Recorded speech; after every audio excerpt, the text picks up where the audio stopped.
building your roadmap to financial control starts with these pillars. So these pillars, these pillars are key to any well-structured financial plan. So think about your financial plan, and do you have the pillars in place to create this financial roadmap? The first one is financial protection. What did we hear about financial protection earlier? Protection is what? Insurance, disability, critical illness. The first foundation of building a home creates with structure, and that's to make sure that your income's protected. If something happens to you, you're protected with the right types of coverage. We always believe that you have to insure the catastrophic and not the inconsequential. So insurance protection is important. What is the next pillar? Financial control, meaning having wealth-building tools for your future, having control over your plan, understanding your plan, analyzing your plan, and making sure it's meeting all those values we discussed earlier. Financial flexibility is key when an opportunity comes up or something happens in your life that you want to take advantage of, or there's something that's negative that you want to fix financially. You want to have the flexibility, be able to have that money when you need it for a certain goal that comes up, and you can take advantage of that opportunity for having financial flexibility. Financial freedom, financial independence, whatever you want to call it, is making sure that you live the life that you have now and that you have that opportunity to do things you want in life and have the money to do it. End of the day, we all make money, but why does someone have so much income in their lifetime and do not have enough money for their retirement? Why is that? We can all make money, and we can certainly save our money. The goal is it really working for us? So it comes down to behavior, your working cash flow and your active cash flow. And what can you affect anybody the most? Your active, because that's built on emotion. Things that you purchase is all active. Things that you control and not spend on. We're not saying scarcity. We believe budgeting sucks. We don't use budgets. We use abundance thinking and making sure money is allocated in certain areas of all the things you want to do, which is awesome, but make sure it's doing the right things for you. Anybody heard of dividend-paying whole life insurance? Show of hands. Good for you. When I heard about this, I thought, wow, insurance, how boring is that? I always thought, buying term insurance was the thing to do. We had a family. What was term insurance? It was renting. I didn't build any wealth. I thought I had to have it, of course, because I have a family now and a child. But I didn't really understand the true value around life insurance until I looked at this and looked at what were the people using it. So when I started to hear about Walt Disney, who was turned down by the banks when he wanted to start Disneyland, that was able to use his dividend-paying whole life insurance to start Disneyland, that was pretty cool. And then I heard about J.C. Penney and the crash of '29 that was able to survive that crash because of his dividend-paying whole life insurance policy. And then Ray Kroc at McDonald's, who couldn't cover the salary of his key employees in the early years, was able to use his policy for that.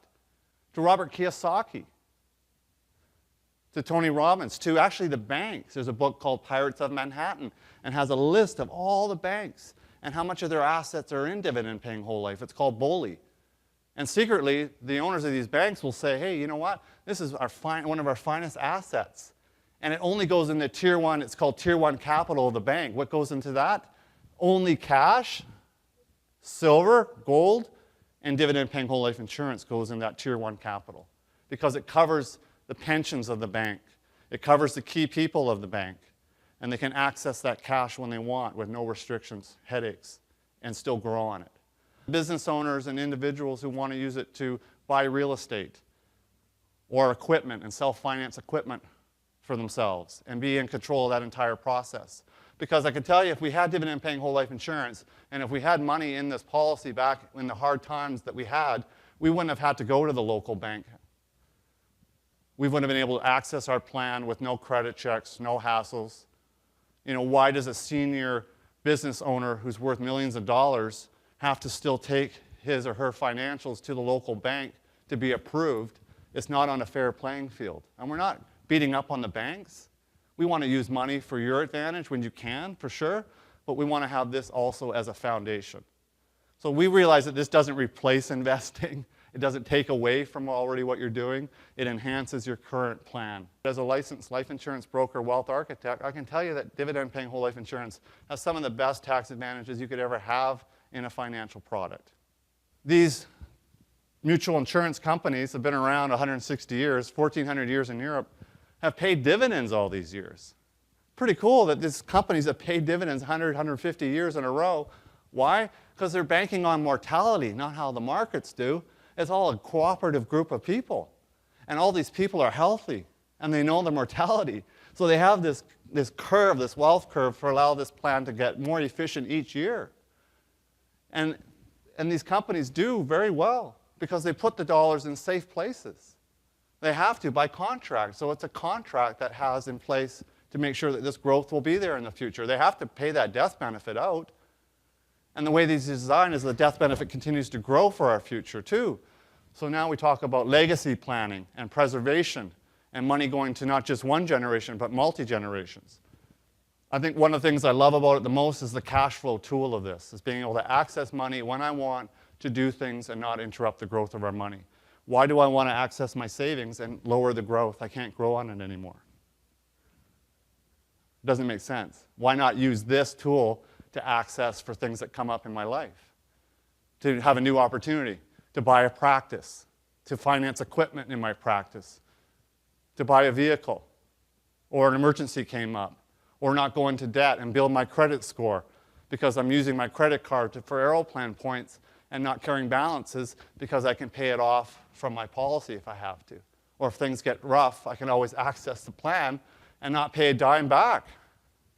And it's not a non-recourse loan, which means there's no lien on anything you ever purchase. If I buy a vehicle from this policy, I own the car free and clear. There's no repayment plans, so it's about flexibility and having control and controlling the banking functions in your life.